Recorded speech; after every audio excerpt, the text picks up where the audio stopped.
বিমানবন্দরে অগ্নিকাণ্ডের ঘটনা সম্পর্কে জানাছিলাম, সে সম্পর্কে আরও বিস্তারিত জানবো। বিমানবন্দরে আগুনের ঘটনাস্থলে আছেন সহকর্মী শেখর আজাদ।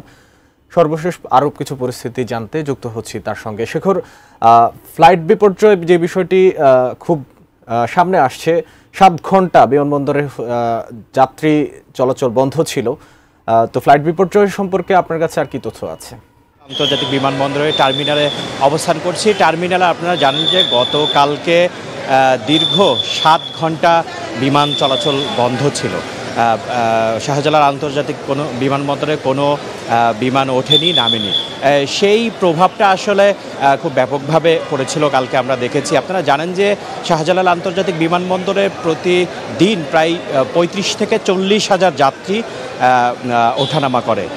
তো সেই ক্ষেত্রে দীর্ঘ 7 ঘন্টা যে ছিল, বন্ধ ছিল, সেই বন্ধের প্রভাবটা কিন্তু খুব ভালোভাবেই কালকে পড়েছে। আমরা দেখেছি যে এই বিমানবন্দরে যে হচ্ছে গতকালকে যেই 7 ঘন্টা যে বন্ধ ছিল, এই 7 ঘন্টায় যে বিমানগুলো অবতরণ করার কথা ছিল, এর প্রায় 23টি বিমান বিভিন্ন স্টেশনে, যেমন চট্টগ্রাম, সিলেট, কলকাতায় সেগুলো ডাইভার্ট করা হয়েছিল এবং পরবর্তীতে সেগুলো আবার হচ্ছে বিমানবন্দরে যখন স্বাভাবিক হয়েছে রাত 9:06 দুবাইয়ের একটি ফ্লাইট অবতরণের মাধ্যমে হচ্ছে এই যে দীর্ঘ সময়ের যে স্থগিত থাকা যে বিমানবন্দরের যে স্থগিতাদেশ, সেটা তুলে নেওয়া হয়। 9:06 হচ্ছে প্রথম বিমান অবতরণ করে আন্তর্জাতিক বিমানবন্দরে। তারপর থেকেই আসলে অবস্থা স্বাভাবিক আছে।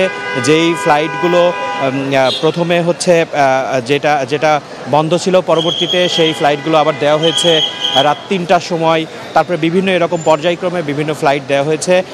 এখন আমরা সকালের পরিস্থিতি যেটা দেখছি, সকালের পরিস্থিতি আসলে একেবারেই স্বাভাবিকভাবে যাত্রীদের ভিড় আপনারা এখন দেখছেন যে টার্মিনালে কিন্তু প্রচুর পরিমাণে যাত্রীদের ভিড় রয়েছে, কারণ এখন অবস্থা পুরোপুরি স্বাভাবিক। এখন যারা বিদেশগামী যেসব যাত্রী আসছে তারা ভিতরে ঢুকছে এবং হচ্ছে তারা স্বাভাবিকভাবেই এখানে চেকিংয়ের মাধ্যমে তাদেরকে ঢোকানো হচ্ছে এবং তারা ভিতরে যেয়ে তাদের কাঙ্ক্ষিত যে ফ্লাইট, সেই ফ্লাইটটা ধরতে পারছে। এখন পর্যন্ত বিমানবন্দরের অবস্থা স্বাভাবিক, কিন্তু গতকালকে আপনারা জানেন যে গতকাল দুপুরে যে হচ্ছে কার্গো ভিলেজে যে আগুন লাগার ঘটনা ঘটে এবং হচ্ছে 2:30টার দিকে আগুন লাগার ঘটনা ঘটে এবং 3:45টার সময় বিমানবন্দর কর্তৃপক্ষের পক্ষ থেকে জানানো হয় যে এখন থেকে পরবর্তী নির্দেশ না দেওয়া পর্যন্ত কোনো বিমান ওঠানামা করবে না আন্তর্জাতিক বিমানবন্দরে। তো সেই তখন থেকেই আসলে বন্ধ ছিল এবং পরবর্তীতে হচ্ছে সেই যাত্রীদের মধ্যে যে উৎকণ্ঠা, সে উৎকণ্ঠা আমরা কালকে দর্শকদের দেখিয়েছি যে দূর দূরান্ত থেকে। আপনারা জানেন যে হচ্ছে আন্তর্জাতিক বিমানবন্দরে বিদেশগামী যেসব যাত্রী, তারা দেশের বিভিন্ন প্রান্ত থেকে তারা অনেক আগে চলে আসে, কিছুটা সময় হাতে নিয়ে চলে আসে, যারা আমরা দেখেছি কালকে এখানে এসে বসে থাকতে ঘন্টার পর ঘন্টা তারা অপেক্ষা করছে।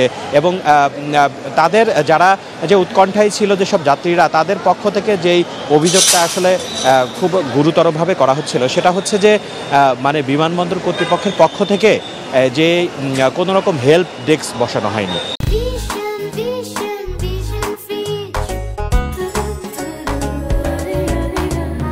মানে তাদেরকে যে তাদের ফ্লাইট ক্যান্সেল হয়েছে এবং পরবর্তীতে তাদের কয়টায় ফ্লাইট হবে, এই ধরনের কোনো ইনফরমেশন তাদেরকে, এই ধরনের কোনো তথ্য তাদেরকে সরবরাহ করা হয়নি। এই জন্যই মূলত তাদের হতাশার যে ব্যাপারটা ঘটেছিল এবং পরবর্তীতে যখন স্বাভাবিক হয়ে গেছে, তারপরেই আসলে যাত্রীদের মধ্যে যে স্বস্তি ফিরে এসেছে এবং এখন পর্যন্ত আমরা সকাল থেকেই দেখছি। এবং কালকেও যখন বিমান বন্ধ ছিল, তখনও কিন্তু হচ্ছে বিমানের যে অন্যান্য কার্যক্রম, যেমন আইনশৃঙ্খলা বাহিনী যখনই যাত্রী আসছে তাদেরকে চেক ইন করে ভিতরে ঢোকানো কার্যক্রম কিন্তু শুধু বিমান ওঠানামা বন্ধ এটা ঘোষণা করা হয়েছিল, কিন্তু আর যে আনুষঙ্গিক যে কার্যক্রম, সেই কার্যক্রমটা কিন্তু চলমানই ছিল এবং এখন পর্যন্ত আমরা দেখছি যে সেই কার্যক্রম পুরো দমে চলছে এবং হচ্ছে আন্তর্জাতিক বিমানবন্দরের যে হচ্ছে স্বাভাবিক অবস্থা এখন ফিরে এসেছে। মাহমুদ, এই ছিল টার্মিনাল থেকে, আন্তর্জাতিক বিমানবন্দরের টার্মিনাল থেকে সর্বশেষ আমার কাছে।